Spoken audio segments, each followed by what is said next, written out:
Hi there, I'm Dr. Jim with Vintage Heights Veterinary Hospital, and today we're going to talk about dog boarding. And this is Brittney, our kennel manager, so she'll answer some questions as well. Dr. Jim, what are the different types of boarding options available for dogs? Well, there are various types. You can have someone come into your home. That would be like a pet sitter. There are large kennel facilities in our area. There are several different companies that manage those, and we have boarding facilities here at our office. There are other veterinary clinics that offer some boarding. So there are various choices. It just depends on what you feel is going to meet your needs and your pet's needs.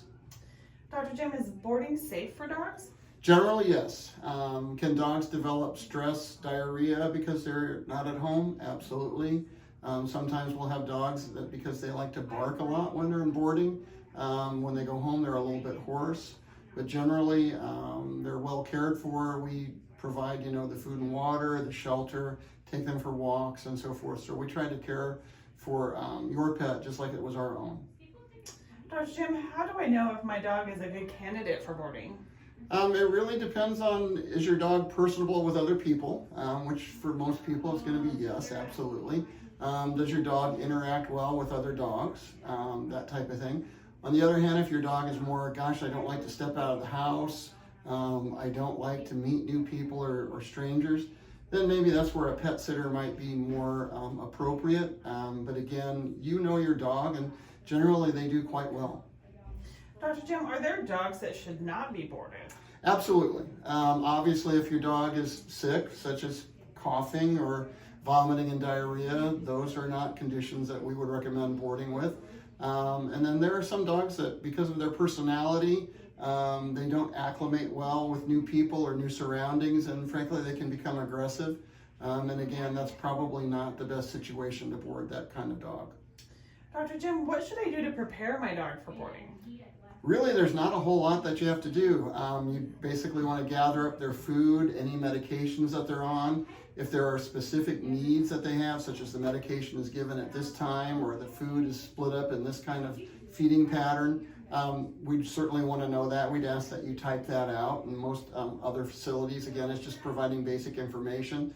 And then obviously if they would have a favorite blanket or a special toy, or certain treats that you know that they'll just go for, that would help us.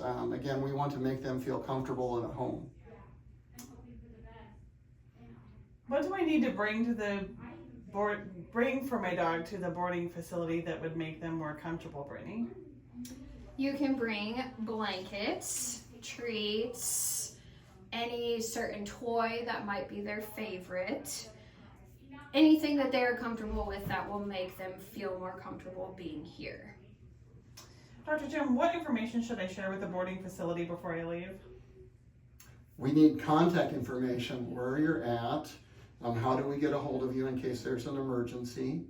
Obviously, if you're scheduled, say for example, to have your pet picked up March 7th, and you're not here March 7th, we're going to get in contact with you and, is there a situation or does the boarding need to be extended?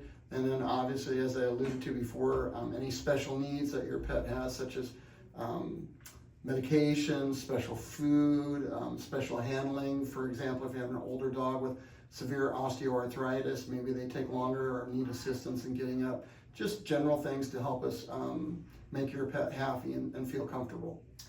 Brittney, what happens if there is an emergency while my dog is boarded? So when that happens, we normally will talk to a vet right away, and then we contact the owner after that, get approval for any treatment that we would need to do, and we go from there. Dr. Jim, what should I do if my dog has separation anxiety?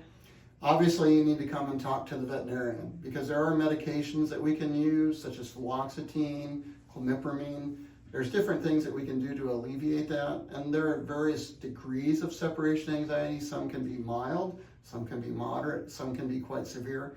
So again, it doesn't mean that we always have to treat, but again, if you think that your dog has that, let us know and we can go over it with you and things as far as treatment options. Brittney, how will the boarding facility handle my dog's special needs or medical conditions? So when it comes down to that, we make sure that the dogs are accommodated correctly and we put them in special places to make sure that they are watched all the time. And we make sure that they get all of the medication, everything that they need when it comes down to that. And also, how do I manage my dog's diet and feeding schedule while they're boarding? So if a dog has a special diet, we will keep them on that diet. Sometimes there are dogs when they're boarding that they may not eat very well, so we do have certain canned foods that we will try to mix in, ID, EN, and sometimes AD, to entice them to eat. Dr. Jim, how far in advance should I book a spot for my dog at the boarding facility? As soon as you know, we recommend that you book. And especially if you're looking to book around holiday season, that would be Thanksgiving, New Year's, Christmas.